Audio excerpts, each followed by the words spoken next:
அதுல என்ன தவறுங்கண்ணா? என்னுடைய வாழ்க்கையை நான் வாழ்றேன், நான் மண்ணை சாப்பிட முடியுமா? நான் பிசினஸ் செய்யறேன், அதுல யாரையாச்சும் அடிச்சு பிடுங்கன்னா மிரட்டுன்னா உங்களுடைய பணத்தை வாங்கன்னா இந்த பணத்தை வாங்கன்னா, என்னுடைய தொழில் நான் செய்யறேன், என்னுடைய விவசாயம் நான் செய்யறேன், என்னுடைய அரசியல் நான் செய்யறேன். இதுல எதை தவறாக நீங்கள் பார்க்கின்றீர்கள்? நான் எங்கிருந்து சாப்பிடுவேன், என் குழந்தைங்களுக்கு எங்கிருந்து ஃபீஸ் கட்டுவேன்? எதை செய்தாலும் நியாயமான முறையில் செய்ய வேண்டும் என்று நினைக்கின்றேன். என்னை எந்த தொழிலும் செய்ய வேண்டாம் கையை கட்டி போட்டுவிட்டு உட்கார வச்சீங்கன்னா நான் எங்கிருந்து சாப்பிடுவேன்? நாளை காலையில் எங்கிருந்து நான் சட்டை போடுவேன்? எங்கிருந்து நான் அரசியல் பண்ணுவேன்? என் காருக்கு நான் டீசல் எங்கிருந்து போடுவேன்? அதனால எல்லா வேலைகளும் நான் செய்யறேன். செய்யக்கூடிய வேலைகள்ல தவறு நீங்க சொல்லுங்க. ஆனா இந்த கம்பெனி ஆரம்பிச்சீங்க, இந்த கம்பெனில தவறு இருக்கு சொல்லுங்க. இந்த கம்பெனி இன்கம் டாக்ஸ் கட்டல சொல்லுங்க. இந்த கம்பெனில ஜிஎஸ்டி கட்டல சொல்லுங்க. அதனால நான் எந்த தொழிலுமே செய்யக்கூடாது என்று சொல்வதற்கு யாருக்கு இங்க உரிமை இருக்கு? நான் செய்யக்கூடிய தொழில யாருக்கு பாதிப்பு இருக்கு? நான் ஏதாச்சும் ஒரு கெமிக்கல் இண்டஸ்ட்ரி வச்சு அதுல ஏதாச்சும் ஒரு மீனை போய் சாவடிச்சுனா, தண்ணியை நான் பால் படுத்தினா, மாசு பண்ணா சொல்லுங்க.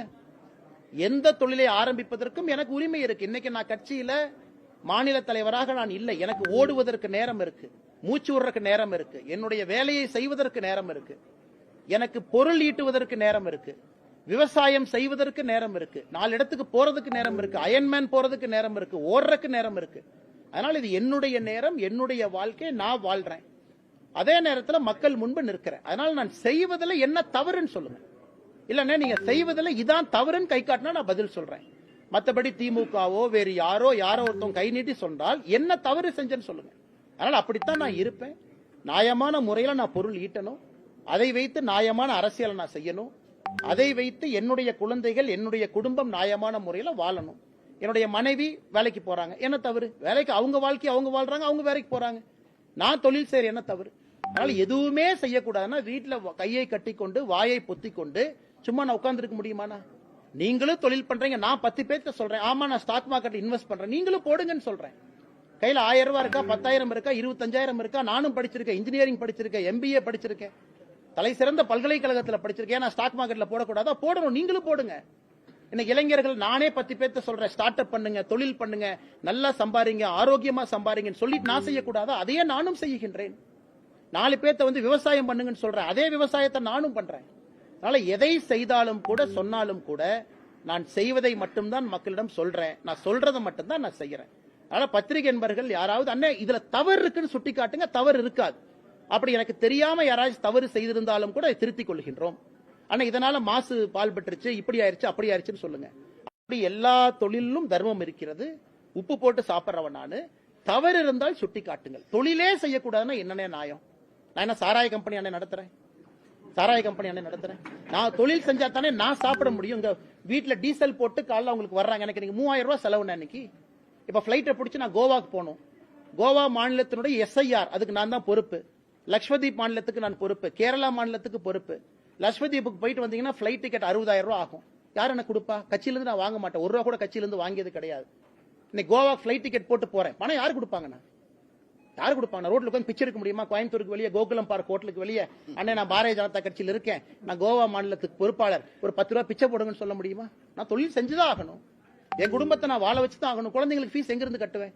நான் பாரதிய ஜனதா கட்சி தலைவரா இருக்கேன், 4 பேர் பணம் கொடுங்க அண்ணா, நீங்க புரிஞ்சுக்கண்ணா. இதெல்லாம் என்னுடைய அடிப்படை வேலை. கட்சியில வேலை செய்தாலும் கூட இங்க வந்திருக்கிற ஒருத்தருக்குமே விவசாயி அன்னைக்கு வந்திருக்கிறாங்க, மாசம் ஒரு நாளைக்கு 2000 ரூபாய் செலவாகும் இல்ல? அதை போய் உங்க பாக்கெட்ல பிடுங்குறனா? தவறான நபர்கிட்ட கை நீட்டுறனா? ஏன் தொழில் செய்து நான் சம்பாதித்து என் வாழ்க்கையை வாழ வேண்டும் என்று நினைக்கின்றேன். பெருமையா அதை வாழுவேன், பெருமையா தொழில் செய்வேன், பெருமையா அரசுக்கு வரி கட்டுவேன். அதைத்தான் ஒரு இளைஞனுக்கு சொல்றேன். இன்னைக்கு மகாத்மா காந்தி சொல்லி இருக்கிறாங்க, இன்னைக்கு உள்ள நான் பேசினேன், ஒர்க் வித் பிரின்சிபல். ஒரு மரியாதையோடு வேலை செய்யுங்க, அதுல பணம் சம்பாதிங்க, அதுல வாழுங்க. நான் சொல்வதை மட்டும்தான் செய்கின்றேன். நான் ஏற்கனவே சொல்லியிருக்கேன், இன்னும் பல தொழில்கள் ஆரம்பிக்கத்தான் போறேன். ஏன்னா எனக்கு இன்னைக்கு நேரம் இருக்கு, என்னால் பல விஷயத்தை செய்ய முடியும். அயன்மேனுக்கு பயிற்சி எடுத்து அயன்மேன் முடிக்கிறதுக்கும் எனக்கு தைரியம் இருக்கு, மன வலிமை இருக்கு, அதுவும் செய்வேன். பல தொழில்கள் நடத்துவதற்கு நேரம் இருக்கு, பல தொழில்களுக்கு நேரம் கொடுக்க முடியும், அதுவும் செய்வேன். அரசியலும் செய்வேன், வீத லீடர்ஸ் ஃபவுண்டேஷனும் நடத்துவேன், இயற்கை விவசாயம் பார்ப்பேன். 24 மணி நேரத்தை கை கடிகாரத்தை கட்டிக்கொண்டு ஓடி வேலை செய்கின்றேன். நீங்களும் அதை செய்யுங்கன்னு சொல்றேன். சோம்பேறியா வீட்டுல உட்காராதீங்க, பல இடத்துக்கு போங்க, பொருள் தேடுங்க, பல ஃபாரின் கண்ட்ரிக்கு போங்க, கத்துக்குங்க, டெக்னிக் கத்துக்குங்க, வந்து இந்தியாவில் இம்ப்ளிமெண்ட் பண்ணுங்க. அதனால இதுல எங்க தவறாகும்? ஏன்னா அண்ணன் கேட்ட சின்ன கேள்விதான், இருந்தும் ஏன் பெருசா பதில் சொல்றேன்னா, இதனால ஒரு 4 பேர்த்துக்கு ஊக்கம் அடையட்டும் என்ற காரணத்துக்காக சொல்லுகின்றேன். அதனால் நன்றாக வாழுங்கள், நிம்மதியாக வாழுங்கள், உங்களுடைய சொந்த காசுல வாழுங்க. தவறு செய்யும் போது சுட்டி காட்டுங்க. யாரு வேணாலும் என்ன வேணாலும் சொல்லலாம். இன்னைக்கு ட்ரெயின்ல டிக்கெட் கொடுக்காம வந்தவங்க எல்லாம் இன்னைக்கு 7 தலைமுறைக்கு சொத்து சேர்த்து வச்சிருக்காங்க. அந்த மாதிரி நான் சேர்த்திருக்கேன். அந்த மாதிரி சேர்த்திருக்கேன் நானு. முதலமைச்சர் என்ன தொழில் பண்றாரு? இன்னைக்கு முதலமைச்சர் மு க ஸ்டாலின் எந்த தொழில் பண்றாரு? கையில கடிகாரம் கட்டுறாரு, சாப்பாடு வருது. எங்கிருந்து வருது அவருக்கு? டி.ஆர். பாலு அவர்கள் மீது டிஃபமேஷன் கேஸ் போட்டிருக்கேன். டி.ஆர். பாலு அவர்கள் கோர்ட்டுக்கு வரக்கூடிய கார் யாரு பேர்ல ரெஜிஸ்டர் ஆயிருக்குன்னா கிங்ஸ் கெமிக்கல் பேர்ல ரெஜிஸ்டர் ஆயிருக்கு. அவரே கோர்ட்ல போன கிராஸ் எக்ஸாமினேஷன்ல சொல்றாரு, எனக்கும் சாராய ஆலைக்கும் தொடர்பே இல்லைன்னு. ஆனா சைதாப்பேட்டையில 2 முறை டி.ஆர். பாலு கோர்ட்டுக்கு வந்த அந்த கார் எந்த கம்பெனி பேர்ல ரெஜிஸ்டர் ஆயிருக்குன்னா சாராய ஆலை பேர்ல ரெஜிஸ்டர் ஆயிருக்கு. அதான் இந்த கிராஸ் எக்ஸாமினேஷன்ல கேட்கலான்னு பார்த்தா எஸ்கேப் ஆகி ஓடிட்டார். வரல, அடுத்ததுக்கு அவர் வருவார். அதனால என்னை பொறுத்தவரை அந்த மாதிரி நான் பண்றேன்னா, அதனால நண்பர்களுக்கு நான் சொல்லிக் கொள்வது என்னன்னா, உங்க வாழ்க்கையை நான் வாழ்றேன். என்னால யாருக்காச்சும் உபத்திரம் இருக்கா நீங்க கை நீட்டி காட்டுங்க. அண்ணா உங்களால ஒரு பறவைக்கு உபத்திரம், ஒரு மண்புழுவுக்கு உபத்திரம், மண்புழுவுக்கு கூட உபத்திரம் வரக்கூடாது என்பதற்காக இயற்கை விவசாயம் செய்யக்கூடிய மனிதன் நான். அப்ப என்னால யாருக்கு உபத்திரம் வரும்? கை நீட்டி காட்டுங்க.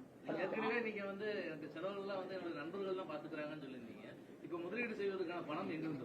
இல்ல, முதலீடு செய்வதற்கான பணம் அடிப்படை தேவை இல்லையா? 5 லட்சம் ரூபாய் முதலீடு பண்றீங்க, அந்த பணம் உங்ககிட்ட இல்லையா?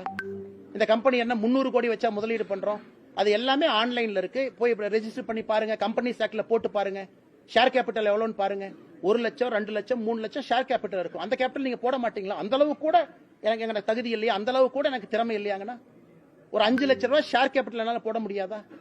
என் மனைவி வேலை செய்யறாங்க, நான் விவசாயம் பண்றேன், நான் 10 ஆண்டு காலம் காவல்துறையில பணி செஞ்சு நான் சேமிப்பு வச்சிருக்கிறேன், என் குடும்பத்தில் இருக்கிறாங்க.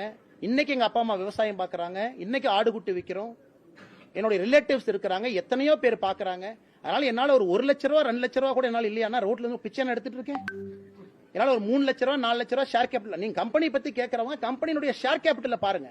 கம்பெனில முதலீடு எவ்வளவு போட்டிருக்குன்னு பாருங்க. முதலீடு எவ்வளவு இருக்கும் அந்த கம்பெனில? ஷேர் கேபிட்டல் 1.5 லட்சம் ரூபாய் ஷேர் கேபிட்டல். 1.5 லட்சம் ரூபாய் ஷேர் கேபிட்டல் போட்டு ஒரு நிறுவனத்தை ஆரம்பிக்க முடியாதா? அல்லது 5 லட்சம் ரூபாய் போட்டு ஆரம்பிக்க முடியாதா? அல்லது 10 லட்சம் போட்டு ஆரம்பிக்க முடியாதா? அல்லது லோன் வாங்க முடியாதா? அதனால கேள்விகள் என்ன? இது யாரும் 10,000 கோடி 20,000 கோடி கம்பெனி நடத்தல. அது நடத்தினா நான் சந்தோஷப்படுவேன். இன்னும் 20-30 ஆண்டுகள் கழித்து அந்த அளவுக்கு வளர்ந்தால் நான் சந்தோஷப்படுவேன். அரசுக்கு நாங்க வரி கட்டி இருக்கணும், எங்களால் ஒரு 50,000 பேருக்கு வேலை கொடுத்திருக்கணும். சந்தோஷம் தான். அது நடந்தால் நடக்கட்டும், ஆண்டவன் நம்புவோம். அதனால எதுவுமே செய்ய முடியாதுன்னா எப்படிங்கன்னா? பீகார் எலெக்ஷன் ரிசல்ட் நாளைக்கு வருது.